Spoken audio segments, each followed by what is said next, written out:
Putin sends answers to the West with intercontinental missiles on Ukraine. Will this continue to be tolerated, or will they just give the go-ahead to eliminate Putin?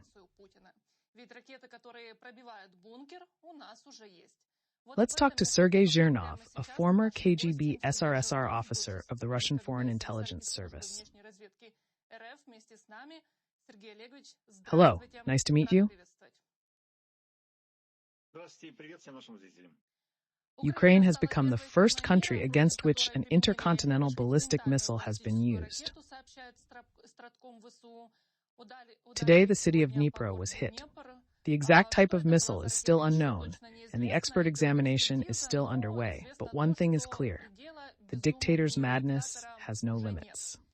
In your opinion,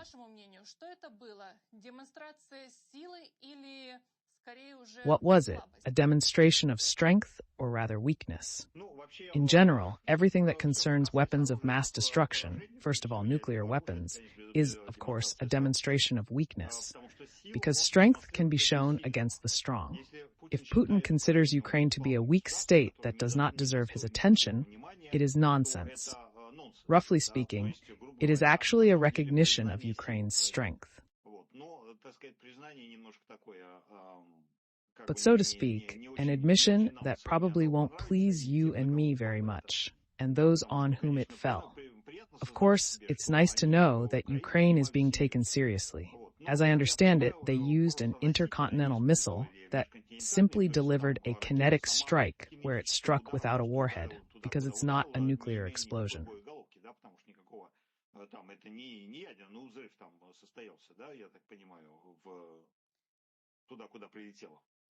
Well, it is still unknown whether it was loaded, but as Zelensky says, expert examination is underway. According to the video, our experts said that it was most likely without a warhead. That's what the former head of space said a long time ago, who claimed that we have huge space rockets, and it's possible without a warhead to just blast this very big rocket, which has a couple of tons of something imitating a warhead. Since it is an intercontinental missile, it goes into space and then comes back with terrible force. Even without a charge, the kinetic energy can create an explosion of great power. He proposed such a thing. I think even Solovyov suggested launching it in Kiev, on Bankova.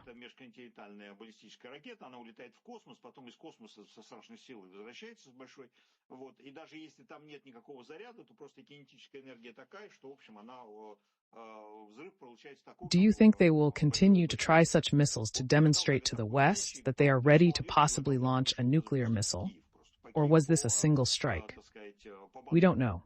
Because as I said, the Russian Federation is a federation ruled by lunatics. People object to me. They say that Putin is not crazy. He is a reasonable man. He has a coherent speech.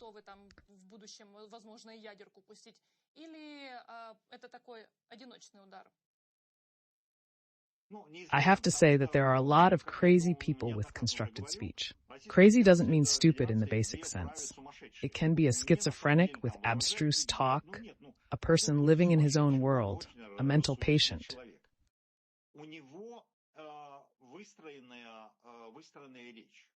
Я вам должен сказать, что есть огромное количество сумасшедших людей, у которых выстроенная речь. Сумасшедший не означает глупый в таком, в базисном понимании этого слова. То есть это не дурачок деревенский, который ходит... Putin has long been a mentally ill person, because he clearly lives in his own closed world in which our reality does not exist. And so it is impossible to predict what this sick man will do in his world. Разговорами, с умудренными разговорами. Просто человек, который живет в своем собственном мире и таким образом является психически больным человеком. Путин давным-давно является психически больным человеком, потому что он явно совершенно живет. Zakharova received a call during her briefing today asking her not to comment on the ballistic missile strike on Ukraine. On the one hand, why is this sudden? Очень сложно психиатру без визита к психиатру. Пресс-алкаше МИД РФ Захаровой сегодня позвонили прямо во время брифинга в прямом эфире и попросили вообще никак не комментировать удар баллистическими ракетами по Украине. Но, с одной стороны, чего бы это вдруг спикеру МИД комментировать вообще военные вопросы о том, пускают ли они ракеты по Украине или нет. Но, с другой стороны, они же должны, наоборот, налаживать добрососедские отношения с международными партнерами. Давайте мы послушаем, как все это сегодня происходило. Да. Алло. Да, у меня брифинг.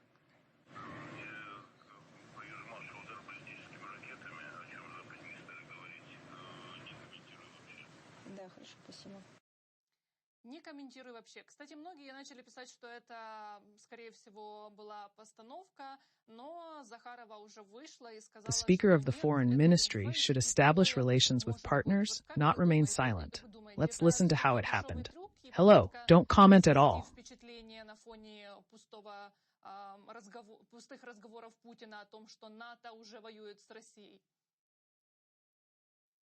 Нет, я здесь не вижу никакого пустого трюка. То есть пустой трюк, ведь надо иметь какую-то цель, устраивать трюк, а здесь ее выставили полный, которая не самостоятельно ничего не говорит, ей просто какой-то человек... Okay, thanks. Don't comment. By the way, a lot of people started to write that it might be a staging, but Zakharova came out and said it's not a fake, and it can be. Do you think this is a cheap trick, an attempt to impress against the background of Putin's talk that NATO is already at war with Russia? I don't see an empty stunt here. To pull off a stunt, you need a target. And here the target is to make it look like a complete stunt that says nothing. Just someone gets a phone call saying, shut up. It doesn't help the image of the Russian Federation, Zakharova, or the Foreign Ministry. Especially after the Russian ambassador to the UK said that Zakharova is the third person authorized to speak for the Russian Federation. This ambassador also said that Peskov and Medvedev are no longer officials. Он не является, грубо говоря, должностным лицом, представляющим Российскую Федерацию. Ну, дальше этот посол сказал, что есть три должностных лица: президент Путин, министр иностранных дел Лавров и вот это самое Захарова, которые вообще имеют право высказываться что-то от официальном уровне от лица Российской Федерации. И вот вдруг этой Захаровой, значит, звонят после этих слов. То есть вот можно, может быть, вот в этом смысле, может быть, какую-то конспирологию искать, потому что этот посол, значит, сказал, что, в общем, Песков уже не является таким человеком, Медведев не является таким человеком, вообще никто, ни другой, там ни Мишустин, ни Володин, никто не является такими людьми. So maybe some apparatchik said, let us disavow this Masha Stakhan, who speaks on behalf of the Ministry of Foreign Affairs of the Russian Federation. It's unclear, but in general, I think that this is clearly an unprepared thing when a person calls into a live broadcast and says, don't say anything.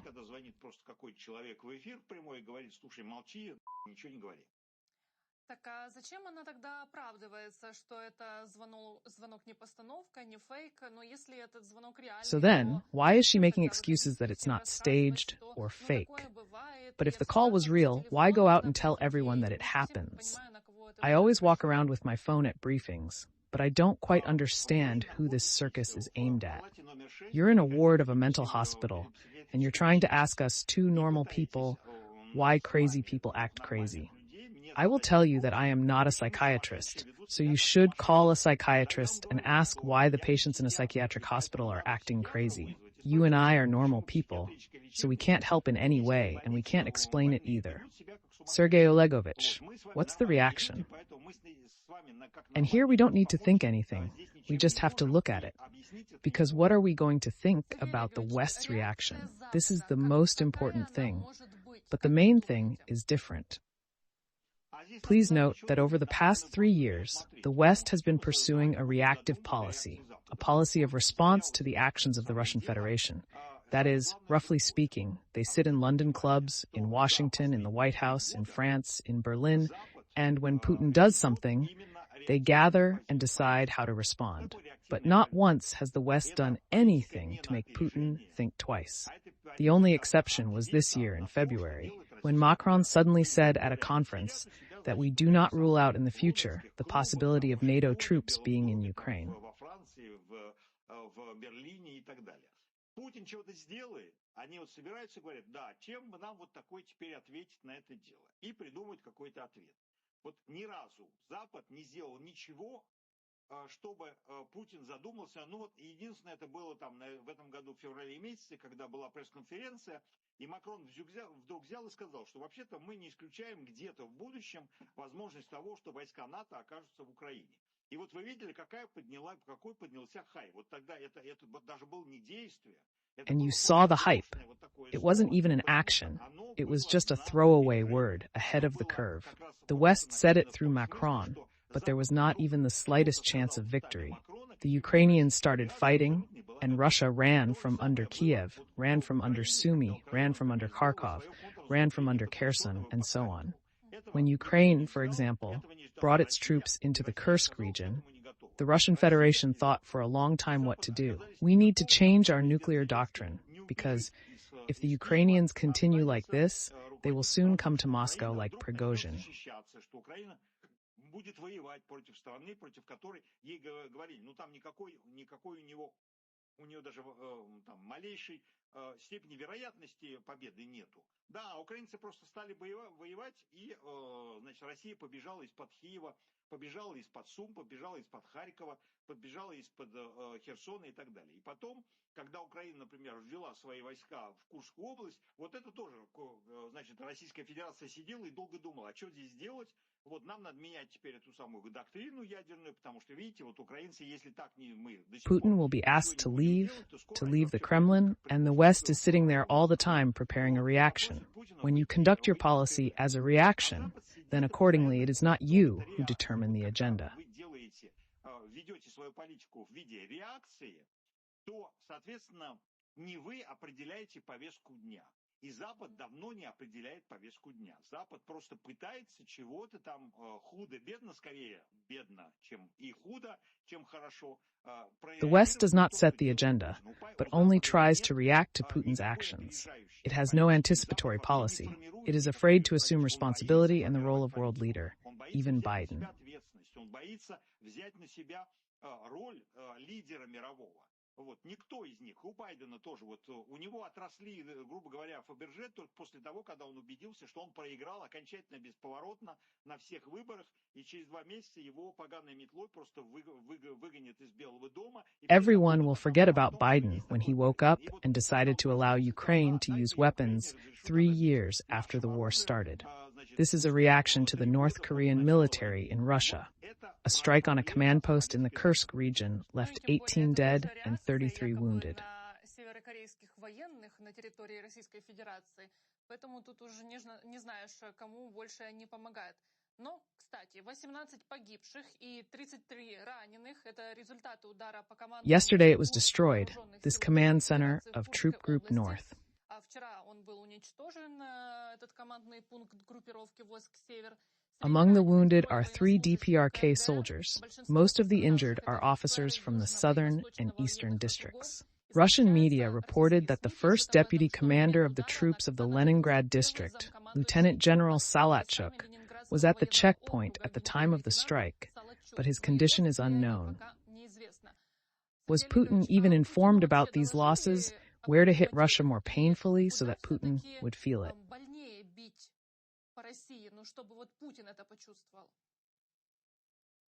To make Putin feel this way, we need to hit the Kremlin or Novo Ogaryovo, the places where he is. Putin has disappeared from the public space. We are only shown canned food. He has run off somewhere else again.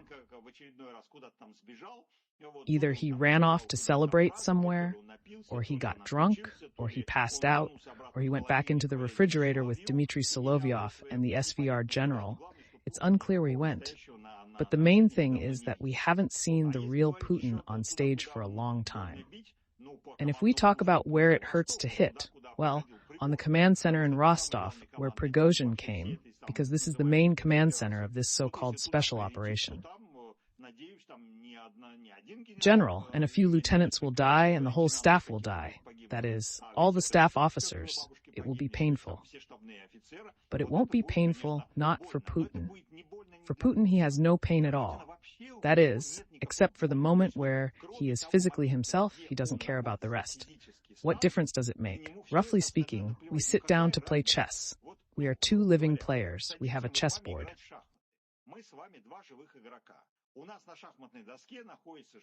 If it gets there, hopefully all the staff officers will die, not just the general and a few lieutenants. It will be painful, but not for Putin. There is no pain for him except physical pain. He doesn't care about everything else. Like in chess, we play, but he doesn't care about the result. Ему без разницы, кто погибнет, какого уровня человек погибнет, если только, вот, если мы садимся с вами играть, и вдруг там вы, допустим, достаете автомат Калашникова и говорите, а сейчас вот я тебя выстрелю там. For Putin, war is like a game. He doesn't care about casualties as long as he doesn't go beyond the game, like pulling out the guns. He acts differently when he realizes he is losing. He takes the board and just smashes it, and the head of the player he loses to. That is, until he personally gets something in his forehead. He doesn't realize anything. He doesn't really care who dies where. Forbes reports that storm shadow strikes on the command center were strong thanks to warheads created by British firm Boya Systems.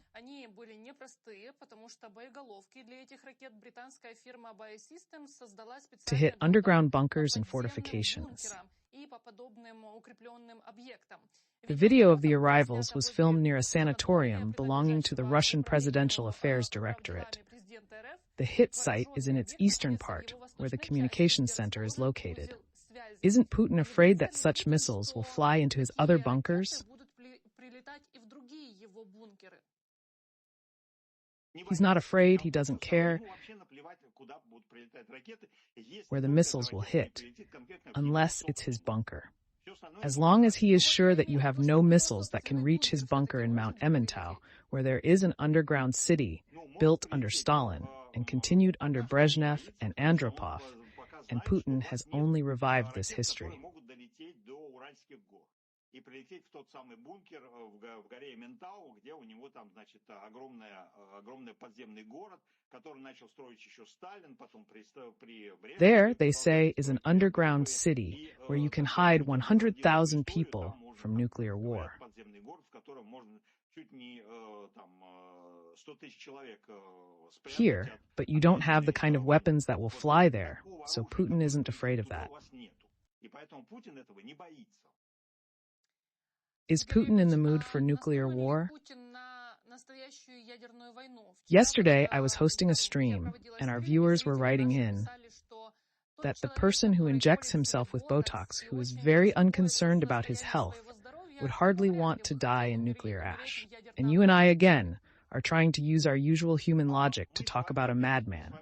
This madman has repeatedly proved that he is capable of making decisions that lead to directly opposite and suicidal steps.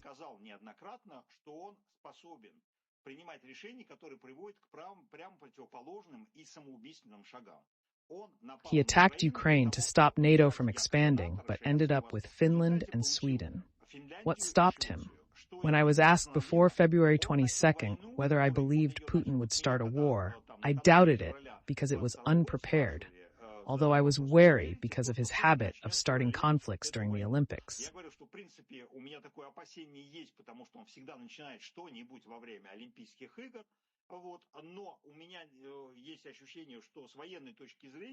There are 150,000 men spread across the front. They are just green men, plus a pile of scrap metal that are neither a front nor an army and cannot fight a full-scale war. But that didn't stop this crazy man from starting one. From a military point of view, it was crazy. From a military point of view, it was suicidal. Moreover, my opinion was confirmed by 3 years of experience.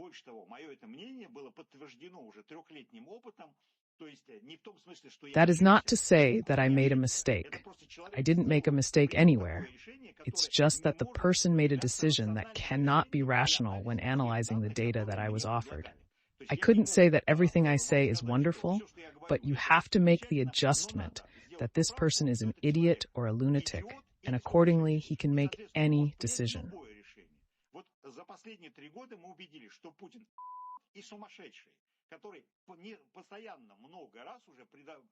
In 3 years, we've made sure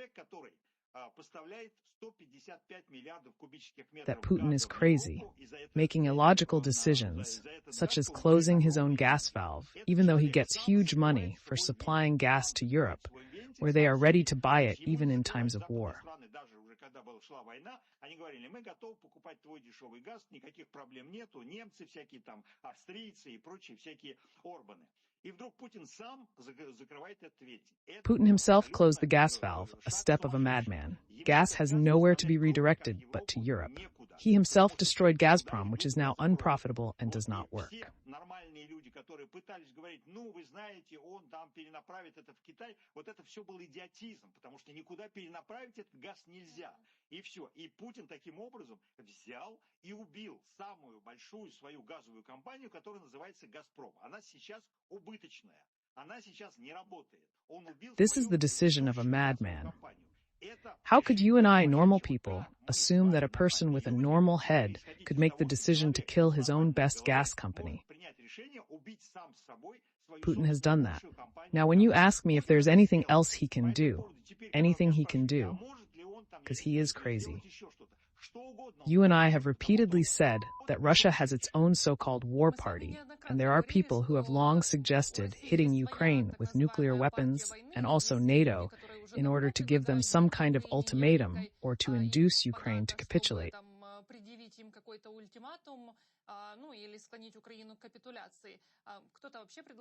Some have suggested using nuclear weapons since the beginning of the war, but opponents realize that this will lead to Russia's international isolation because of the position of China and other countries of the global south.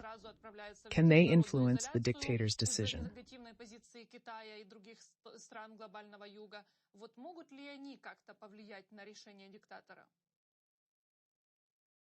We don't know. I have my doubts about China. I have said this many times in our conversations because I was convinced of it until the spring of the 23rd year before Xi Jinping's first visit to Moscow. Let me remind you that Xi Jinping came to Moscow on a 3-day state visit, and Putin was very much looking forward to it. Everyone was saying that China was such a country. They were going to put pressure on Putin because they were ready to support him in everything, but not in nuclear weapons. And all of a sudden, the following happened. Xi Jinping cut his visit short by 1 day, went to a press conference with Putin, and they announced that they had signed a document on the inadmissibility of the threat to use nuclear weapons as part of the armed conflict between the Russian Federation and Ukraine. Xi got on a plane, left, and literally 5 hours later, while Xi was still in the air, returning to China, Vladimir Putin announced that he had decided to relocate Russian nuclear forces to Belarus. So he violated the Nuclear Non-Proliferation Treaty, violated the international obligations of the Russian Federation. And this was right after Xi's visit to China, when everyone was saying that China was putting pressure on Russia not to do anything in the nuclear sphere.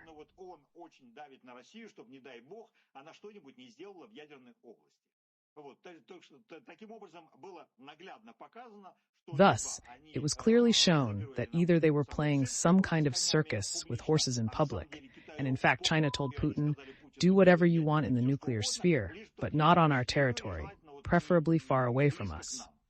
Moreover, let me remind you that China has exactly the same policy. Ведь посмотрите, Китай занимается тем, что он производит новую ядерную боеголовку каждую неделю. У него за последние 1,5 года они наклепали сколько 100. China is producing a new nuclear warhead every month, increasing the number from 350 to about 500 in a year and a half, with the goal of reaching 1,000 by 2030. If China was against nuclear weapons, then why would it need to build up its arsenal to match Russia and the United States?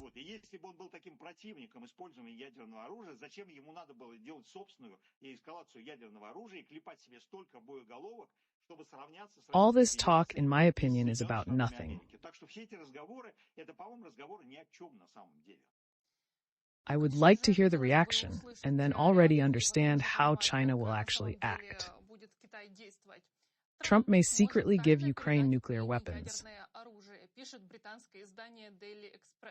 The opinion was expressed by British security expert Nicholas Drummond. Trump's victory in the U.S. elections has raised concerns in Ukraine that he might offer some unfavorable and undesirable deal.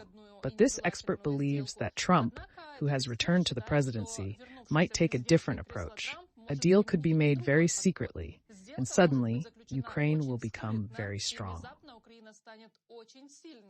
Zelensky will be able to say, "We have nuclear weapons, and if you attack, we will bomb Moscow." In his words, handing over nuclear weapons to Ukraine could be Trump's trump card. How about that? What do you think about that? Well, Trump is as crazy as Putin, so we have to proceed from the fact that he himself doesn't know what he will do in 5 minutes. In that sense, he can do anything, because he has already proved that he can say anything. Another thing, by the way, is that he does not always do what he says. He can say some harsh things. Trump is often compared to Zhirinovsky, and from my point of view, it is the right comparison. Zhirinovsky never did anything in his life. He just went in front of the podium and said something. Everyone was afraid, trembled, laughed, but they laughed at his words, not at them. Zhirinovsky has never made a single state move, started any war, given a single order, and so on. Trump is about the same figure. I don't really believe this story because few people share nuclear weapons at all. The United States of America, in this sense, does not give nuclear weapons to anyone. It's like underwear. They won't give them to a neighbor, even a friend. They give you everything to wear, but they don't give you their underwear. So I doubt very much that this can happen. It's just speculation. Especially since, in fact, the military doctrine that Putin has just adopted already stipulates that if a nuclear state does something for a non-nuclear state, it will consider it as an action by a nuclear state.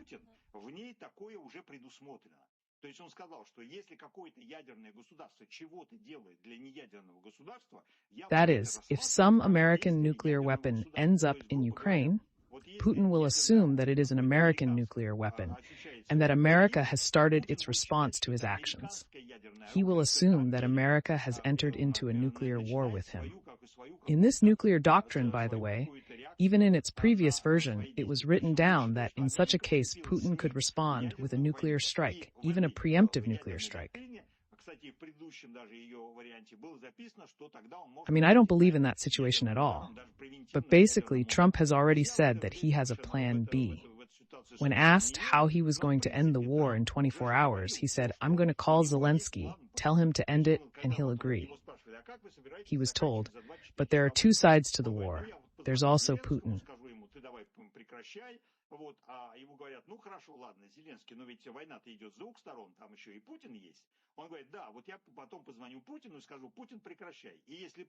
To which Trump said, "I'm going to call Putin and say, stop it. And if he doesn't stop it, I'm going to give Ukraine 10 times what Biden was giving Ukraine to smash the hell out of Putin." It seems to me that this version is much more realistic than speculation about the transfer of American nuclear weapons to Ukraine. It is unclear what model Trump will propose, but if he demands that Putin withdraw troops from Ukraine, will Putin agree? And does Trump have enough credibility to influence Putin?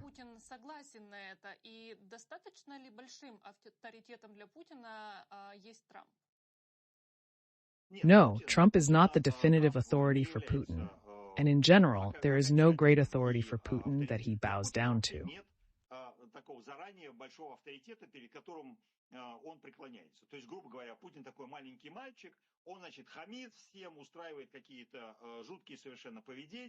Putin behaves like a little boy, boring everyone. And then, for example, she says, "Vova," to the leg, and Putin immediately changes. But he doesn't behave like that with Trump, showing that he can be rude to him too.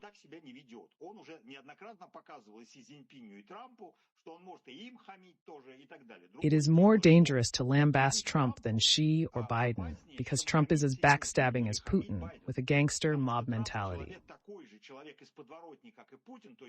In that sense, Trump is actually aware that he is in charge of a country that produces 10 times more economically than the Russian Federation and has 10 times more military power than Russia, except for parity in nuclear weapons.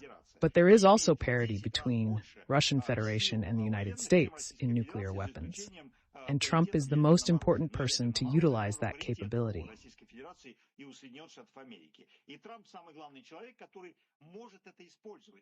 Biden didn't even question whether it was necessary to use the full potential of the United States to scare Putin, but Trump can do it. And in that sense, he is unpredictable for Putin. Here. But Putin, I have already told you that Putin is an absolutely crazy and absolutely suicidal man who has gone into his own reality. In this reality, there is no one who compares to him in greatness. Putin has gone into space. Putin has been on Mars for a long time. He thinks he is the only person on the planet who sets the agenda for everyone. To put it harshly, what this man really needs is for someone in the physical world to just meet him, just in person, and just punch him in the face once. That's it. He'll be fine. Or for a psychiatrist to come up to him, inject him with some kind of sedative drug, put a straitjacket on him. There's nothing else against Putin. So Putin can either be killed or put in some kind of prison. But who will decide? What kind of psychiatrist? I frankly don't understand the other thing. And so, you asked me a question. Well, let's go back to him. Here in Russia, is there not a single normal person with money and power who understands where this crazy suicidal man is taking them all? That is, he is taking them all to the grave with him. The man who said in 2018 with absolute conviction that if there is such a war, meaning a nuclear war, they will all just die and we will be in paradise.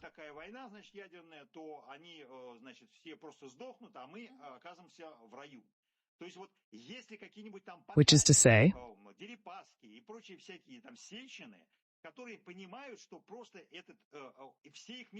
are there any Putinins, Deripaskis, and other sections who realize that all their billions, all their wealth, depend on the decision of one little man who has just gone cuckoo? You know, I was recently interviewed, and I was reminiscing about all sorts of fairy tales by Kornei Ivanovich Tchaikovsky.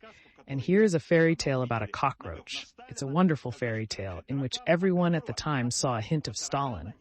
So the cockroach, which frightened bears, lions, rhinoceroses, giraffes, all the big animals, all ran away, and suddenly a little sparrow flew in, just pecked it, ate it, and that was it. Suddenly everybody realized that there was no cockroach and there was no danger.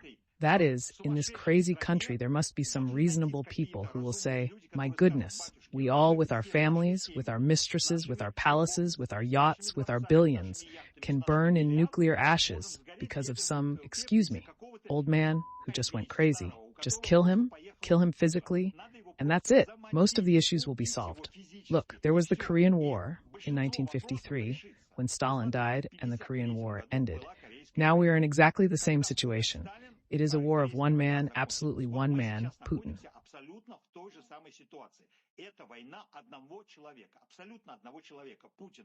There are, of course, a few more old people like him around him. The Patrushevs, the Lavrovs, the Bratukovalchukis, something else. But there are not so many of them, only a dozen people. There are thousands of sane people in the Russian Federation who have money, structures, power, anything. But these people don't realize that 10 crazy people can kill absolutely everyone. That's when they will finally realize it. Where is this sparrow? Really big money these people have, but somehow they can't use it to hire a super hitman or bribe Putin's security guards so someone will finally kill him.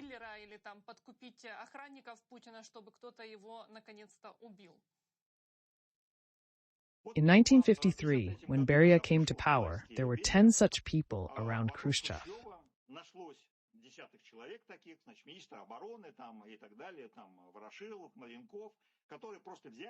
Secretary of Defense. And others arrested Beria at a Politburo meeting and 6 months later killed him without a trial. Similarly, when Khrushchev went cuckoo in 1964, he was simply dismissed at a plenum of the Central Committee. его тогда просто вызвали на заседание пленума ЦК и просто отстранили от власти. Его даже не надо было убивать, потому что уже времена изменились. Его, кстати, даже не посадили, его просто отправили копать. He didn't need to be killed. Times had changed. He wasn't even jailed, just sent to dig potatoes at his dacha. Putin will not agree to this, and neither will Patrushev, who periodically appears with delusional statements about the invincibility of the Black Sea Fleet. Статьями и несет полный бред о том, что Черноморский флот самый непобедимый Черноморский флот в мире, вообще ничего не происходит, и вообще благодаря огромной мощи военно-морского флота Российской Федерации nothing happens at all. And in general, thanks to the enormous power of the Russian Navy, the NATO fleet has not penetrated the Caspian Sea. People look at the globe of the Earth, they look at the Caspian Sea, a closed sea where there are no NATO countries. Even Turkey does not go to it. Iran and Azerbaijan are in this sea. So where did he see a NATO flotilla that could penetrate this closed sea?